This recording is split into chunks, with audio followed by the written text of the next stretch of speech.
Hello students, welcome back to my YouTube channel. ನಾನು ನಿಮಗೆ ಇವತ್ತಿನ ವಿಡಿಯೋದಲ್ಲಿ ಕಾಂಟ್ರಾಕ್ಟ್ ಅಕೌಂಟ್ ಅಲ್ಲಿ ಥರ್ಡ್ ಪ್ರಾಬ್ಲಮ್ ಮಾಡಿಸ್ತಾ ಇದ್ದೀನಿ. ಸೊ ಕ್ವೆಶ್ಚನ್ ಈ ತರದಲ್ಲಿದೆ. From the following details prepare a contract account for the year 2014 assuming that the contract is finished.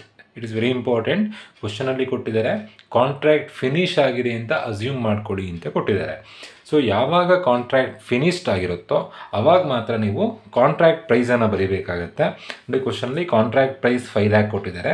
ಬೇರೆ ಯಾವ ಪ್ರಾಬ್ಲಮ್ನಲ್ಲೂ ನಾನು ಯಾರ್ಯಾರು ಪ್ರೀವಿಯಸ್ ವೀಡಿಯೋ ನೋಡಲಿಲ್ವೋ ಪ್ರೀವಿಯಸ್ ವೀಡಿಯೋದಲ್ಲಿ ನೀವು ಅಬ್ಸರ್ವ್ ಮಾಡ್ಬೋದು, ಕಾಂಟ್ರಾಕ್ಟ್ ಪ್ರೈಸ್ ಮತ್ತು ಕ್ಯಾಶ್ ರಿಸೀವ್ಡನ್ನು ಯಾವ ಪ್ರಾಬ್ಲಮ್ನಲ್ಲೂ ಬರೀಲಿಕ್ಕಿಲ್ಲ. ಸೊ ಕಾಂಟ್ರಾಕ್ಟ್ ಅಕೌಂಟ್ ಮಾಡಬೇಕಾದ್ರೆ ಎಕ್ಸ್ಪೆನ್ಸಸನ್ನು ಡೆಬಿಟ್ ಸೈಡಿಗೆ ಬರೀಬೇಕು, ಇನ್ಕಮನ್ನು ಕ್ರೆಡಿಟ್ ಸೈಡಿಗೆ ಬರೀಬೇಕು. 2 ಎಂಟ್ರಿಯನ್ನು ಬರೀಲಿಕ್ಕಿಲ್ಲ. 2 ಎಂಟ್ರಿ ಯಾವುದು ಅಂತಂದರೆ ಕಾಂಟ್ರಾಕ್ಟ್ ಪ್ರೈಸ್ ಮತ್ತು ಕ್ಯಾಶ್ ರಿಸೀವ್ಡನ್ನು ಬರೀಲಿಕ್ಕಿಲ್ಲ. ಬಟ್ ಯಾವಾಗ ಕಾಂಟ್ರಾಕ್ಟ್ ಕಂಪ್ಲೀಟ್ ಆಗಿರುತ್ತೋ ಕಾಂಟ್ರಾಕ್ಟ್ ಕಂಪ್ಲೀಟ್ ಆದಾಗ ನಮಗೆ ಫುಲ್ ಅಮೌಂಟ್ ಸಿಗುತ್ತೆ. ಕಾಂಟ್ರಾಕ್ಟ್ ಕಂಪ್ಲೀಟ್ ಆದರೆ ಮಾತ್ರ ಕಾಂಟ್ರಾಕ್ಟ್ ಪ್ರೈಸನ್ನು ಬರೀಬೇಕು. ಈ ಕ್ವಶನಲ್ಲಿ ಕೊಟ್ಟಿದ್ದಾರೆ assuming that the contract is finished ಅಂತ ಕೊಟ್ಟಿದ್ದಾರೆ. ಹಾಗಾಗಿ ನಾವು ಕಾಂಟ್ರಾಕ್ಟ್ ಪ್ರೈಸನ್ನು ಬರೀಬೇಕಾಗತ್ತೆ. ಅದು ಹೇಗೆ ಬರೀಬೇಕು, ಯಾವ ಸೈಡ್ ಬರೀಬೇಕು ಅನ್ನೋದನ್ನು ಪ್ರಾಬ್ಲಮ್ ಮಾಡೋಷ್ಟೊತ್ತಿಗೆ ನಿಮಗೆ ತಿಳಿಸಿಕೊಡ್ತೀನಿ. ಸೊ ಒಂದಷ್ಟು ಎಂಟ್ರೀಸ್ಗಳನ್ನು ಕೊಟ್ಟಿದ್ದಾರೆ. ಸೊ ನಾವು ಯೂಶ್ವಲಿ ಹೇಗೆ ಪ್ರಾಬ್ಲಮ್ ಮಾಡ್ತೀವಿ ಅಂತಂದರೆ ಎಕ್ಸ್ಪೆನ್ಸಸನ್ನು ಡೆಬಿಟ್ ಸೈಡಿಗೆ, ಇನ್ಕಮನ್ನು ಕ್ರೆಡಿಟ್ ಸೈಡಿಗೆ. ಸೊ ಈ ಕಾಂಟ್ರಾಕ್ಟ್ ಅಕೌಂಟನ್ನು ಪ್ರಿಪೇರ್ ಮಾಡೋದು ಯಾರು ಅಂತಂದರೆ ಕಾಂಟ್ರಾಕ್ಟರ್. ಸೊ ಅವನಿಗೆ ಒಂದು ಪರ್ಟಿಕ್ಯುಲರ್ ಕಾಂಟ್ರಾಕ್ಟ್ನಲ್ಲಿ ಏನೇನು ಎಕ್ಸ್ಪೆನ್ಸಸ್ ಆಗುತ್ತೆ, ಏನೇನು ಇನ್ಕಮ್ ಆಗುತ್ತೆ, at the end of the contract ಅವನಿಗೆ ಪ್ರಾಫಿಟ್ ಆಗಿದೆಯಾ ಲಾಸ್ ಆಗಿದೆಯಾ ಅಂತ ಫೈಂಡ್ ಔಟ್ ಮಾಡೋದಕ್ಕೋಸ್ಕರ ಕಾಂಟ್ರಾಕ್ಟ್ ಅಕೌಂಟ್ ಮಾಡ್ತೀವಿ. ಎಕ್ಸ್ಪೆನ್ಸಸ್ ಎಲ್ಲದನ್ನು ಡೆಬಿಟ್ ಸೈಡ್ ಬರೀಬೇಕು. Materials issued from the stores, ಅವರ ಗೋಡೌನಿಂದ ಮೆಟೀರಿಯಲ್ಸ್ ಇಶ್ಯೂ ಮಾಡ್ತಾ ಇದ್ದಾರೆ. ಕೆಲಸ ಆಗೋಲ್ಲಿಗೆ ಗೋಡೌನಲ್ಲಿ ಮೆಟೀರಿಯಲ್ಸ್ ಖಾಲಿ ಆಗುತ್ತೆ. ಸೊ ದುಡ್ಡು ಕೊಟ್ಟು ತಂದಿರೋಂಥ ಮೆಟೀರಿಯಲ್ಸ್ ಖಾಲಿ ಆದರೆ ಎಕ್ಸ್ಪೆನ್ಸಸ್ ಆಗುತ್ತೆ. ಸೊ ಡೆಬಿಟ್ ಸೈಡ್ ಬರೀಬೇಕು. To materials issued, materials issued ಏನು ಅಮೌಂಟ್ ಕೊಟ್ಟಿದ್ದಾರೆ, 1,50,000 ಕೊಟ್ಟಿದ್ದಾರೆ. Materials issued 1,50,000. Then materials purchase. So ಗೋಡೌನಲ್ಲಿರೋ ಮೆಟೀರಿಯಲ್ಸ್ ಸಾಕಾಗೋದಿಲ್ಲ ಅಂತ ಹೇಳ್ಕೊಂಡು ಮತ್ತೆ ಪರ್ಚೇಸ್ ಮಾಡ್ತಾ ಇದ್ದಾರೆ. ಪರ್ಚೇಸ್ ಮಾಡಿದಾಗ ಅಮೌಂಟ್ ನಮ್ಮ ಕೈಯಿಂದ ಹೋಗುತ್ತೆ, ಎಕ್ಸ್ಪೆನ್ಸಸ್ ಆಗುತ್ತೆ. ಸೊ ಇದನ್ನು ಕೂಡ ಡೆಬಿಟ್ ಸೈಡ್ ಬರೀಬೇಕು. To materials purchased.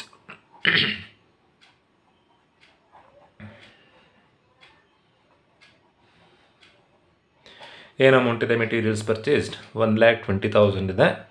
So next ಇರೋವಂಥ entry wages paid to labour. ಲೇಬರ್ಸಿಗೆ ವೇಜಸ್ ಪೇಮೆಂಟ್ ಮಾಡ್ತಾ ಇದ್ದಾರೆ, ಕೂಲಿ ಕೊಡ್ತಾ ಇದ್ದಾರೆ.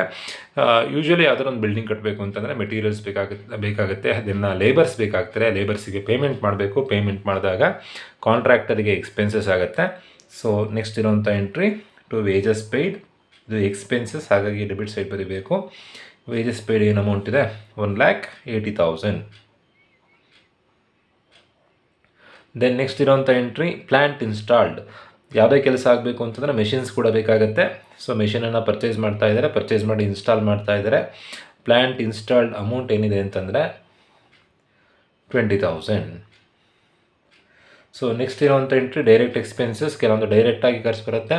ಫಾರ್ ಎಕ್ಸಾಂಪಲ್ ಲೈಸೆನ್ಸ್ ಮಾಡಿಸೋದಿರೋದು, ಪರ್ಮಿಷನ್, ಯಾವುದೇ ಒಂದು ಕೆಲಸ ಮಾಡಿಸ್ಬೇಕು ಅಂತಂದರೆ ಪರ್ಮಿಷನ್ ತೊಗೊಳ್ಬೇಕಾಗತ್ತೆ. ಅವೆಲ್ಲ ಡೈರೆಕ್ಟ್ ಎಕ್ಸ್ಪೆನ್ಸಸ್.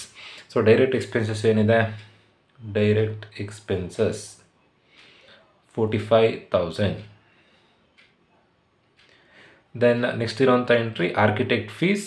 ಕೆಲಸ ಆಗಬೇಕು ಅಂತಂದರೆ, ಬಿಲ್ಡಿಂಗ್ ಕಟ್ಟಬೇಕು ಅಂತಂದರೆ ಇಂಜಿನಿಯರ್ ಪ್ಲ್ಯಾನ್ ರೆಡಿ ಮಾಡಿ ಕೊಡಬೇಕು. ಸೊ ಪ್ಲ್ಯಾನ್ ರೆಡಿ ಮಾಡಿಕೊಡ್ಬೇಕು ಅಂತಂದರೆ ಅವ್ರಿಗೆ ಫೀಸ್ ಪೇಮೆಂಟ್ ಮಾಡಬೇಕು. That is architect fees.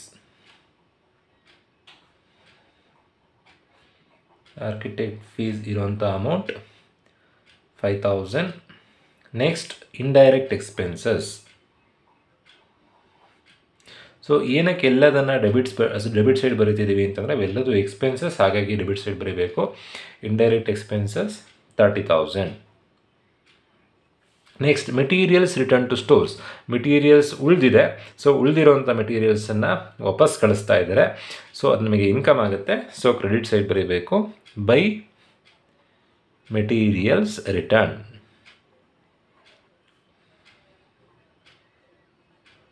ಏನು ಅಮೌಂಟ್ ಇದೆ ಬೈ ಮೆಟೀರಿಯಲ್ಸ್ ರಿಟರ್ನ್, 3,000 ಇದೆ. Next by materials destroyed by fire. ನಾವಿಲ್ಲಿ ಕ್ರೆಡಿಟ್ ಸೈಡಿಗೆ ಬರೀಬೇಕು. ಏನಕ್ಕೆ ಅಂತಂದರೆ ನೋಡಿ, ಡಿಸ್ಟ್ರಾಯ್ ಆದರೆ ನಮಗೆ ಎಕ್ಸ್ಪೆನ್ಸಸ್ಸೇ ಲಾಸ್ ಆಗುತ್ತೆ. ಬಟ್ ನಮಗೆ ಯೂಶ್ವಲಿ ಕಾಂಟ್ರಾಕ್ಟರ್ಸ್ ಏನು ಮಾಡಿಸಿರ್ತಾರೆ ಅಂತಂದರೆ ಇನ್ಸೂರೆನ್ಸ್ ಮಾಡಿಸಿರ್ತಾರೆ. ಸೊ ಯಾವುದಾದ್ರೂ ಮೆಟೀರಿಯಲ್ಸ್ ಡಿಸ್ಟ್ರಾಯ್ ಆಗ್ತಾಯಿದ್ರೆ ಅಥವಾ ಡ್ಯಾಮೇಜ್ ಆಗ್ತಾಯಿದ್ರೆ ಅಥವಾ ಕಳ್ಳತನ ಆಗ್ತಾಯಿದ್ರೆ ಅದು ನಮಗೆ ಆವಾಗ ಇನ್ಸೂರೆನ್ಸ್ ಕ್ಲೈಮ್ ಆಗುತ್ತೆ. ಸೊ ಹಾಗಾಗಿ ಡಿಸ್ಟ್ರಾಯ್ ಆದಾಗ ನಾವು ಇನ್ಸೂರೆನ್ಸ್ ಕ್ಲೈಮ್ ಆಗೋದ್ರಿಂದ ಇನ್ಕಮ್ ಅಂತ ಅಸ್ಯೂಮ್ ಮಾಡಿಕೊಂಡು ಕ್ರೆಡಿಟ್ ಸೈಡ್ ಬರೀಬೇಕಾಗತ್ತೆ. ಅದನ್ನು ನಾವು ಬೈ ಅಬ್ನಾರ್ಮಲ್ ಲಾಸ್ ಅಕೌಂಟ್ ಅಂತ ಹೆಡ್ಡಿಂಗ್ ಹಾಕಿ ಬರೀಬೇಕು. By abnormal loss account. Plant destroy ಆದ್ರೂ ಮೆಟೀರಿಯಲ್ಸ್ ಡಿಸ್ಟ್ರಾಯ್ ಆದ್ರೂ ನೀವು ಬೈ ಅಬ್ನಾರ್ಮಲ್ ಲಾಸ್ ಅಕೌಂಟ್ ಅಂಡರಲ್ಲಿ ಬರೀಬೇಕಾಗತ್ತೆ. ಸೊ ಏನು ಡಿಸ್ಟ್ರಾಯ್ ಆಗಿದೆ, ಮೆಟೀರಿಯಲ್ಸ್ ಡಿಸ್ಟ್ರಾಯ್ ಆಗಿದೆ. ಸೊ ಮೆಟೀರಿಯಲ್ಸ್ ಡಿಸ್ಟ್ರಾಯ್ಡ್ ಅಂತ ಬರೆದು ಅಲ್ಲಿ ಕೊಟ್ಟಿರೋಂಥ ಅಮೌಂಟ್ ಬರೆದ್ರೆ ಆಯಿತು. Materials destroyed. ಎಷ್ಟು ಅಮೌಂಟ್ ಕೊಟ್ಟಿದ್ದಾರೆ? 4000 ಕೊಟ್ಟಿದ್ದಾರೆ. ಪ್ಲ್ಯಾಂಟ್ ಡಿಸ್ಟ್ರಾಯ್ ಆದರೂ ಇಲ್ಲೇ ಬರೀಬೇಕು. ಏನಕ್ಕೆ ಕ್ರೆಡಿಟ್ ಸೈಡ್ ಬರೆದಿದ್ದು ಅಂತಂದರೆ ನಮಗೆ ಇನ್ಶೂರೆನ್ಸ್ ಕ್ಲೈಮ್ ಆಗುತ್ತೆ. ಸೊ ಹಾಗಾಗಿ ಇನ್ಕಮ್ ಅಂತ ಟ್ರೀಟ್ ಮಾಡಿ ಕ್ರೆಡಿಟ್ ಸೈಡ್ ಬರೆದಿರೋವಂಥದ್ದು. ಸೊ ನೆಕ್ಸ್ಟ್ ಕೊಟ್ಟಿರೋಂಥ ಎಂಟ್ರಿ ಕಾಂಟ್ರಾಕ್ಟ್ ಪ್ರೈಸ್. ಯೂಶಲಿ ಯಾವ ಪ್ರಾಬ್ಲಮನ್ನು ಬರೀಲಿಕ್ಕಿಲ್ಲ, ಬಟ್ ಈ ಪ್ರಾಬ್ಲಮಲ್ಲಿ ಕಾಂಟ್ರಾಕ್ಟ್ ಫಿನಿಶ್ಡ್ ಆಗಿದೆ ಅಂತ ಕೊಟ್ಟಿದ್ದಾರೆ. ಸೊ ಹಾಗಾಗಿ ಕಾಂಟ್ರಾಕ್ಟ್ ಪ್ರೈಸ್ ಬರೀಬೇಕು. ಏನಂತ ಬರೀಬೇಕು ಅಂತಂದರೆ ಬೈ ಕಾಂಟ್ರಾಕ್ಟೀಸ್ ಅಕೌಂಟ್ ಅಂತ ಬರೀಬೇಕು. ಸೊ ಕ್ರೆಡಿಟ್ ಸೈಡ್ನಲ್ಲಿ ಯಾವಾಗಲೂ ಫಸ್ಟ್ ಎಂಟ್ರಿ ಯಾವುದಿರಬೇಕು ಅಂತಂದರೆ ವರ್ಕ್ ಸರ್ಟಿಫೈಡ್ ಅಥವಾ ವರ್ಕ್ ಅನ್ಸರ್ಟಿಫೈಡ್ ಇರಬೇಕು. ಬಟ್ ಯಾವಾಗ ಕಾಂಟ್ರಾಕ್ಟ್ ಕಂಪ್ಲೀಟ್ ಆಗಿರುತ್ತೋ ಅವಾಗ ವರ್ಕ್ ಸರ್ಟಿಫೈಡ್ ಕೊಟ್ಟಿರೋಲ್ಲ. ಸೊ ಅವಾಗ ನಾವು ಏನು ಮಾಡಬೇಕು ಅಂತಂದರೆ ವರ್ಕ್ ಸರ್ಟಿಫೈಡ್ನ ಬದಲಿಗೆ ಕಾಂಟ್ರಾಕ್ಟ್ ಪ್ರೈಸ್ ಬರೀಬೇಕಾಗುತ್ತೆ. ಕಾಂಟ್ರಾಕ್ಟ್ ಪ್ರೈಸನ್ನು ಬೈ ಕಾಂಟ್ರಾಕ್ಟೀಸ್ ಅಕೌಂಟ್ ಅಂತ ಬರೆದು ಏನು ಅಮೌಂಟ್ ಕೊಟ್ಟಿದ್ದಾರೋ ಅದೇ ಅಮೌಂಟನ್ನು ಬರೆದ್ರೆ ಆಯಿತು. 5 lakh rupees ಕೊಟ್ಟಿದ್ದಾರೆ. 5 lakhನ ನಾನು ಕ್ರೆಡಿಟ್ ಸೈಡ್ ಬರೀತಾ ಇದ್ದೀನಿ. ನಮಗೆ ಕಾಂಟ್ರಾಕ್ಟ್ ಪ್ರೈಸ್ ಸಿಕ್ಕಿದರೆ ಕಾಂಟ್ರಾಕ್ಟರಿಗೆ ಇನ್ಕಮ್ ಆಗುತ್ತೆ. 5 ಲಕ್ಷ ರೂಪಾಯಿದು ಬಿಲ್ಡಿಂಗ್ ಕೆಲಸ ವಹಿಸ್ಕೊಂಡಿದ್ರು, 5 ಲಕ್ಷ ರೂಪಾಯಿ ದುಡ್ಡು ಕೊಡ್ತಾ ಇದ್ದಾರೆ. ಸೊ ಕಾಂಟ್ರಾಕ್ಟರಿಗೆ ದುಡ್ಡು ಸಿಗ್ತಾ ಇದೆ. ಸೊ ಹಾಗಾಗಿ ಕಾಂಟ್ರಾಕ್ಟರಿಗೆ ಇನ್ಕಮ್. ಸೊ ಕಾಂಟ್ರಾಕ್ಟರಿಗೆ ದುಡ್ಡು ಕೊಡುವಂಥದ್ದು ಯಾರು ಅಂತಂದರೆ ಕಾಂಟ್ರಾಕ್ಟಿ. ಯಾರು ಕಾಂಟ್ರಾಕ್ಟರ್ ಹತ್ರ ಕೆಲಸ ಮಾಡಿಸ್ತಾ ಇರ್ತಾರೋ ಅವರಿಗೆ ಕಾಂಟ್ರಾಕ್ಟಿ ಅಂತ ಕರಿತೀವಿ. ಕಾಂಟ್ರಾಕ್ಟಿಯಿಂದ 5 lakh ದುಡ್ಡು ಅಮೌಂಟ್ ಸಿಗ್ತಾ ಇದೆ ಅವರಿಗೆ, ಕಾಂಟ್ರಾಕ್ಟರಿಗೆ. ಹಾಗಾಗಿ ಕಾಂಟ್ರಾಕ್ಟರಿಗೆ ಇನ್ಕಮ್ ಆಗುತ್ತೆ. ಸೊ ಕ್ರೆಡಿಟ್ ಸೈಡ್ನಲ್ಲಿ ಬೈ ಕಾಂಟ್ರಾಕ್ಟೀಸ್ ಅಕೌಂಟ್ ಅಂತ ಬರೆದು 5 lakh ಬರೆದಿರುವಂಥದ್ದು. ಸೊ ನೆಕ್ಸ್ಟ್ ಇರುವಂಥ ಎಂಟ್ರಿ ಕ್ಯಾಶ್ ರಿಸೀವ್ಡ್ ಬರೀಲಿಕ್ಕಿಲ್ಲ. Next materials at site on 31/12 ಅಂತಂದರೆ ಕ್ಲೋಸಿಂಗ್ ಡೇಟ್. ವರ್ಷದ ಕೊನೆಯಲ್ಲಿ 5,000 ರೂಪಾಯಿ ಮೆಟೀರಿಯಲ್ಸ್ ಉಳಿದಿದೆ. ಸೊ ಉಳಿದಿರುವಂಥ ಮೆಟೀರಿಯಲ್ ಇನ್ಕಮ್ ಆಗುತ್ತೆ. ಕ್ರೆಡಿಟ್ ಸೈಡ್ ಬರೀಬೇಕು. By materials at the end ಅಂತ ಹೇಗೆ ಗೊತ್ತಾಯಿತು? ಕ್ಲೋಸಿಂಗ್ ಡೇಟ್ ಕೊಟ್ಟಿದ್ದಾರೆ. ಸೊ ಕ್ಲೋಸಿಂಗ್ ಡೇಟಲ್ಲಿ ಸೈಟಲ್ಲಿ 5,000 ರೂಪಾಯಿದು ಮೆಟೀರಿಯಲ್ಸ್ ಉಳಿದಿದೆ. ಸೊ ಉಳಿದಿರುವಂಥ ಮೆಟೀರಿಯಲ್ಸ್ ಇನ್ಕಮ್ ಆಗುತ್ತೆ. ಸೊ ಕ್ರೆಡಿಟ್ ಸೈಡ್ ಬರೀಬೇಕು. By materials at the end 5,000. So next ಇರೋವಂಥ ಎಂಟ್ರಿ ಡಿಪ್ರಿಸಿಯೇಟ್ ಪ್ಲ್ಯಾಂಟ್ ಬೈ 20%. ಇದನ್ನು ಲಾಸ್ಟಿಗೆ ಟ್ರೀಟ್ ಮಾಡಬೇಕು. Then materials costing ₹3,000 which were unsuited to the contract per sold ಎಟ್ ₹2,200. 3,000 ರೂಪಾಯಿ ಮೆಟೀರಿಯಲ್ಸನ್ನು ನಮಗೆ ಸೂಟ್ ಆಗಲ್ಲ ಅಂತ ಹೇಳಿ 2,200 ರೂಪಾಯಿ ಮಾರಿದ್ದಾರೆ. ನೋಡಿ, 2,200 ರೂಪಾಯಿ ಮಾರಿದರೆ 2,200 ರೂಪಾಯಿ ನಮಗೆ ದುಡ್ಡು ಸಿಗುತ್ತೆ. ಸೊ ಸಿಕ್ಕಿರೋಂಥ ಅಮೌಂಟನ್ನು ಕ್ರೆಡಿಟ್ ಸೈಡ್ ಬರೀಬೇಕು. By materials sold. ಎಷ್ಟು ರೂಪಾಯಿಗೆ ಮಾರ್ತಾ ಇದ್ದಾರೆ? 2,200 ರೂಪಾಯಿಗೆ ಮಾರ್ತಾ ಇದ್ದಾರೆ. ದೆನ್ ಸೇಲ್ ಮಾಡಿದಾಗ ಒಂದು ಎಕ್ಸ್ಟ್ರಾ ಎಂಟ್ರಿ ಬರುತ್ತೆ. ಸೇಲ್ ಮಾಡಿದಾಗ ಪ್ರಾಫಿಟ್ ಆದರೂ ಒಂದು ಎಂಟ್ರಿ, ಲಾಸ್ ಆದರೂ ಒಂದು ಎಂಟ್ರಿ. ಸೊ ಈಗ 3,000 ರೂಪಾಯಿ ಮೆಟೀರಿಯಲ್ಸನ್ನು 2,200 ರೂಪಾಯಿ ಕಮ್ಮಿ ರೇಟಿಗೆ ಮಾರ್ತಾ ಇದ್ದಾರೆ, ಲಾಸ್ ಆಗ್ತಾ ಇದೆ. ಸೊ ಅದೊಂದು ಮಾತ್ರ ರಿವರ್ಸ್ ಎಂಟ್ರಿ. ಲಾಸ್ ಆದರೆ ಕ್ರೆಡಿಟ್ ಸೈಡ್ ಬರೀಬೇಕು, ಪ್ರಾಫಿಟ್ ಆದರೆ ಡೆಬಿಟ್ ಸೈಡ್ ಬರೀಬೇಕು. 3,000 ರೂಪಾಯಿ ಮೆಟೀರಿಯಲ್ನ 2,200 ರೂಪಾಯಿಗೆ ಮಾರಿದರೆ ಲಾಸ್ ಆಗುತ್ತೆ. ಸೊ ಯೂಶ್ವಲಿ ಏನು ಮಾಡ್ತೀವಿ ನಾವು, ಎಲ್ಲ ಎಕ್ಸ್ಪೆನ್ಸಸನ್ನು ಡೆಬಿಟ್ ಸೈಡಿಗೆ, ಇನ್ಕಮನ್ನು ಕ್ರೆಡಿಟ್ ಸೈಡಿಗೆ ಬರೀತೀವಿ. ಬಟ್ ಸೇಲ್ ಮಾಡಿದಾಗ ಪ್ರಾಫಿಟ್ ಆರ್ ಲಾಸ್ ಆದರೆ ಮಾತ್ರ ರಿವರ್ಸ್ ಎಂಟ್ರಿ. ಎಕ್ಸ್ಪೆನ್ಸಸ್ ಆದರೆ ಲಾಸಲ್ಲಿ ಸೇಲ್ ಮಾಡ್ತಾ ಇದ್ದಾರೆ ಕ್ರೆಡಿಟ್ ಸೈಡಿಗೆ, ಪ್ರಾಫಿಟಲ್ಲಿ ಸೇಲ್ ಮಾಡ್ತಾ ಇದ್ದಾರೆ ಡೆಬಿಟ್ ಸೈಡಿಗೆ ಬರೀಬೇಕು. ಈಗ ಲಾಸಲ್ಲಿ ಸೇಲ್ ಮಾಡ್ತಾ ಇದ್ದಾರೆ. By profit and loss account ಅಂತ ಬರೆದು loss on sale of material.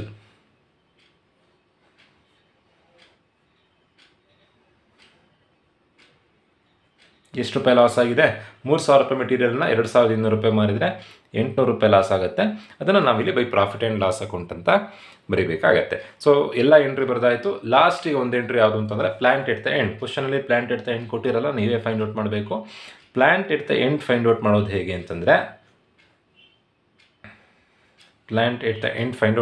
ಅಂತಂದರೆ ಬಿಗಿನಿಂಗ್ನಲ್ಲಿ ಎಷ್ಟು ರೂಪಾಯಿ ಪ್ಲ್ಯಾಂಟ್ ಇತ್ತು ನೋಡಬೇಕು. ಬಿಗಿನಿಂಗ್ನಲ್ಲಿ 20,000 ರೂಪಾಯಿದು ಪ್ಲ್ಯಾಂಟ್ ಇತ್ತು. ಆ ಪ್ಲ್ಯಾಂಟನ್ನು ಅಲ್ಲೇ ಕೆಲಸ ಆಗೋಲ್ಲೇ ಬಿಟ್ಟು ಬರಲ್ಲ, ನೀವು ವಾಪಸ್ ತೊಗೊಂಡು ಹೋಗ್ತೀರಾ. ಹಾಗಾಗಿ ಇನ್ಕಮ್ ಆಗುತ್ತೆ. ಬಟ್ ಅದರ ವ್ಯಾಲ್ಯೂ ಕೊಟ್ಟಿರಲ್ಲ, ನೀವೇ ಫೈಂಡ್ ಔಟ್ ಮಾಡಬೇಕು. ಹೇಗೆ ಫೈಂಡ್ ಔಟ್ ಮಾಡೋದು ಅಂತಂದರೆ 3 ಲೆಸ್ ಮಾಡಿದ್ರೆ ನಿಮಗೆ ಪ್ಲ್ಯಾಂಟ್ ಎಟ್ ದ ಎಂಡ್ ಸಿಗುತ್ತೆ. 3 ಯಾವ್ದು ಅಂತಂದರೆ RDD. First one is R for ಏನಾದರೂ ರಿಟರ್ನ್ ಆಗಿದ್ದರೆ ಪ್ಲ್ಯಾಂಟ್ ರಿಟರ್ನ್ ಟು ಸ್ಟೋರ್ಸ್. ಗೋಡೌನಿಗೆ ಏನಾದರೂ ನೀವು ರಿಟರ್ನ್ ಮಾಡಿದ್ರೆ ಅದನ್ನು ಲೆಸ್ ಮಾಡಬೇಕಾಗುತ್ತೆ.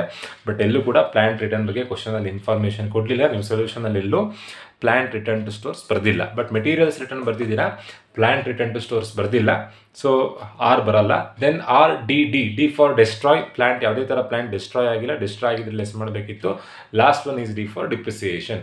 ಮೂರನ್ನು ಲೆಸ್ ಮಾಡಿದ್ರೆ ಪ್ಲಾಂಟ್ ಇಡ್ತಾ ಎಂಡ್ ಸಿಗುತ್ತೆ. ಯಾವ್ದಾದ್ರು ಅಂತಂದರೆ ಆರ್ ಡಿ ಡಿ. ರಿಟರ್ನ್ ಆಗಿದ್ರೆ ಲೆಸ್ ಮಾಡಬೇಕು, ಡೆಸ್ಟ್ರಾಯ್ ಆಗಿದ್ರೆ ಲೆಸ್ ಮಾಡಬೇಕು, ಡಿಪ್ರಿಸಿಯೇಷನ್ ಲೆಸ್ ಮಾಡಬೇಕು. ಕ್ವಶನಲ್ಲಿ ಡಿಪ್ರಿಸಿಯೇಷನ್ ಕೊಟ್ಟಿದ್ದಾರೆ, 20% ಡಿಪ್ರಿಸಿಯೇಷನ್ ಕೊಟ್ಟಿದ್ದಾರೆ. ಸೊ 2 2s 4, 4,000 ಲೆಸ್ ಮಾಡಿ 16,000 ಬರೀಬೇಕಾಗತ್ತೆ. ಸೊ ಅಲ್ಲಿಗೆ ಪ್ಲಾಂಟ್ ಎಟ್ ದ ಎಂಡ್ ಬರ್ದಾಯಿತು. ಎಲ್ಲ ಎಂಟ್ರೀಸನ್ನು ಬರ್ದಿದ್ದೀವಿ ಎಕ್ಸೆಪ್ಟ್ ಕ್ಯಾಶ್ ರಿಸೀವ್ಡ್. ನಾವೆಲ್ಲ ಪ್ರಾಬ್ಲಮ್ನಲ್ಲಿ ಕ್ಯಾಶ್ ರಿಸೀವ್ಡ್ ಕಾಂಟ್ರಾಕ್ಟ್ ಪ್ರೈಸ್ ಬರೀಲಿಕ್ಕಿಲ್ಲ. ಬಟ್ ಈ ಪ್ರಾಬ್ಲಮಲ್ಲಿ ಕಾಂಟ್ರಾಕ್ಟ್ ಕಂಪ್ಲೀಟ್ ಆಗಿದೆ ಅಂತ ಕೊಟ್ಟಿರೋದ್ರಿಂದ ಕಾಂಟ್ರಾಕ್ಟ್ ಪ್ರೈಸನ್ನು ಬರ್ದಿದ್ದೀವಿ. ಏನಂತ ಬರೀಬೇಕು? ಬೈ ಕಾಂಟ್ರಾಕ್ಟ್ ಈಸ್ ಅಕೌಂಟ್ ಅಂತ ಬರೀಬೇಕು. ಇನ್ನೂ ಒಂದು ಕಾಂಟ್ರಾಕ್ಟ್ ಕಂಪ್ಲೀಟ್ ಆದಾಗ ಇನ್ನೊಂದು ಚೇಂಜಸ್ ಬರುತ್ತೆ. ಜಸ್ಟ್ ಟೋಟಲ್ ಮಾಡಿ ಬ್ಯಾಲೆನ್ಸ್ ಮಾಡಿದ್ರೆ ಆಯಿತು. ಪ್ರಾಫಿಟ್ ಆಗಲಿ ಲಾಸ್ ಆಗಲಿ ಎಗೈನ್ ಬ್ರಾಡ್ ಡೌನ್ ಮಾಡಲಿಕ್ಕಿಲ್ಲ. ನೀವು ಯೂಶಲಿ ಬೇರೆ ಪ್ರಾಬ್ಲಮಲ್ಲೆಲ್ಲ, ಹಿಂದಿನ ಪ್ರಾಬ್ಲಮಲ್ಲೆಲ್ಲ ಹೇಗೆ ಮಾಡಿಸ್ತಿದ್ವಿ ಅಂತಂದರೆ ಬಂದಿರೋಂಥ ಪ್ರಾಫಿಟನ್ನು ಬ್ರಾಡ್ ಡೌನ್ ಮಾಡಿ P&L ಮತ್ತು ರಿಸರ್ವ್ಸಿಗೆ ಡಿಸ್ಟ್ರಿಬ್ಯೂಟ್ ಮಾಡಬೇಕಿತ್ತು. ಬಟ್ ಕಾಂಟ್ರಾಕ್ಟ್ ಕಂಪ್ಲೀಟ್ ಆದಾಗ, ಕಾಂಟ್ರಾಕ್ಟ್ ಫಿನಿಶ್ ಆದಾಗ ನೀವು ಬ್ರಾಡ್ ಡೌನ್ ಮಾಡುವಂಥ ಅವಶ್ಯಕತೆ ಇರಲ್ಲ. ಜಸ್ಟ್ ಟೋಟಲ್ ಮಾಡಿ ಬ್ಯಾಲೆನ್ಸ್ ಮಾಡಿದ್ರೆ ಆಯಿತು. ನಾನೀಗ ಕ್ರೆಡಿಟ್ ಸೈಡ್ ಟೋಟಲ್ ಮಾಡ್ಕೊಳ್ತಿದ್ದೀನಿ. 5 lakh plus 3,000 plus 4,000 plus 5,000 plus 2,200 plus 800 plus 16,000. So credit side ಇರೋಂಥ ಅಮೌಂಟು 5,31,000 ಇದೆ. ಅದರಲ್ಲಿ ರಫ್ ಆಗಿ ಬರ್ಕೊಳ್ತಾ ಇದ್ದೀನಿ. ದೆನ್ ಡೆಬಿಟ್ ಸೈಡ್ ಟೋಟಲ್ ಮಾಡಿದಾಗ 1,50,000 plus 1,20,000 plus 1,80,000 plus 20,000 plus 45,000 plus 5,000 plus 30,000. 5,50,000 ಬರುತ್ತೆ. 1,50,000 plus 1,20,000 plus 1,80,000 plus 20,000 plus 45,000 plus 5,000 plus 30,000. So the answer is 5,50,000. ಇವೆರಡರಲ್ಲಿ ಯಾವ್ದು ಜಾಸ್ತಿ ಇರುತ್ತೋ ಅದನ್ನು ನೀವು ಎರಡೂ ಸೈಡ್ ಬರೀಬೇಕಾಗತ್ತೆ. 5,50,000 5,31,000 ಜಾಸ್ತಿ ಇರುವಂಥ ಅಮೌಂಟು 5,50,000. ಸೊ ನಾನು ಎರಡೂ ಕಡೆ 5,50,000 ಬರ್ಕೊಳ್ತಾ ಇದ್ದೀನಿ. ನೋಡಿ, ಈ ಪ್ರಾಬ್ಲಮ್ನಲ್ಲಿ 5,50,000 ರೂಪಾಯಿ ಖರ್ಚಾಗಿದೆ. ಬಟ್ ಅವ್ರಿಗೆ ಆಗಿರುವಂಥ ಇನ್ಕಮ್ 5,31,000 ಮಾತ್ರ. ಯೂಶಲಿ ಡೆಬಿಟ್ ಸೈಡ್ನಲ್ಲಿ ಪ್ರಾಫಿಟ್ ಬಂದರೆ ನೋಷನಲ್ ಪ್ರಾಫಿಟ್ ಅಂತ ಬರೀತಿದ್ವಿ.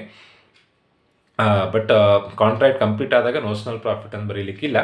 ಡೆಬಿಟ್ ಸೈಡ್ ಬ್ಯಾಲೆನ್ಸ್ ಬರಲಿ, ಕ್ರೆಡಿಟ್ ಸೈಡ್ ಬ್ಯಾಲೆನ್ಸ್ ಬರಲಿ, P&L ಅಕೌಂಟ್ ಅಂತ ಬರೀಬೇಕು. ಈಗ ಎಲ್ಲಿ ಕಮ್ಮಿ ಇದೆ? ಕ್ರೆಡಿಟ್ ಸೈಡ್ನಲ್ಲಿ ಕಮ್ಮಿ ಇದೆ. ಸೊ ಬ್ಯಾಲೆನ್ಸನ್ನು ಕ್ರೆಡಿಟ್ ಸೈಡ್ನಲ್ಲಿ ಬರೀಬೇಕು. By profit and loss account ಏನು ಬ್ಯಾಲೆನ್ಸ್ ಬರುತ್ತೆ? 5,50,000ಇಂದ ಟೋಟಲ್ ಅಮೌಂಟನ್ನು, ಕ್ರೆಡಿಟ್ ಸೈಡ್ನಲ್ಲಿರುವಂಥ ಟೋಟಲ್ ಅಮೌಂಟನ್ನು ಕಳೆದ್ರೆ ಆಯಿತು. 5,31,000 ಕಳೆದ್ರೆ ಬರೋವಂಥ ಆನ್ಸರ್ 19,000. ನೋಡಿ, ಈಗ ಲಾಸ್ ಆಗಿದೆ. ಏನಕ್ಕೆ ಅಂತಂದರೆ ಎಕ್ಸ್ಪೆನ್ಸಸ್ ಜಾಸ್ತಿ ಇದೆ, ಇನ್ಕಮ್ ಕಮ್ಮಿ ಇದೆ. ಸೊ ಬ್ಯಾಲೆನ್ಸ್ ಎಷ್ಟು ಅಂತಂದರೆ by profit and loss account 19,000. So contract complete ಆದಾಗ ನೀವು ಈ ಥರದಲ್ಲಿ ಪ್ರಾಬ್ಲಮ್ ಮಾಡಬೇಕಾಗತ್ತೆ. ಹೋಪ್ ಎಲ್ರಿಗೂ ವಿಡಿಯೋ ಅರ್ಥ ಆಗಿದೆ ಅಂತ ಅಂದ್ಕೊಂಡಿದ್ದೀನಿ. ಯಾರ್ಯಾರು ನಮ್ಮ ಚಾನಲನ್ನು ಸಬ್ಸ್ಕ್ರೈಬ್ ಮಾಡಲಿಲ್ವೋ ನಮ್ಮ ಚಾನಲನ್ನು ಸಬ್ಸ್ಕ್ರೈಬ್ ಮಾಡಿ. ವಿಡಿಯೋ ಇಷ್ಟ ಆಗಿದ್ದರೆ ವಿಡಿಯೋ ಲೈಕ್ ಮಾಡಿ, ನಿಮ್ಮ ಫ್ರೆಂಡ್ಸಿಗೆ ಶೇರ್ ಮಾಡಿ ಅಂತ ಹೇಳ್ತಾ ಇವತ್ತಿನ ವಿಡಿಯೋ ಮುಗಿಸ್ತಾ ಇದ್ದೀನಿ. Thank you.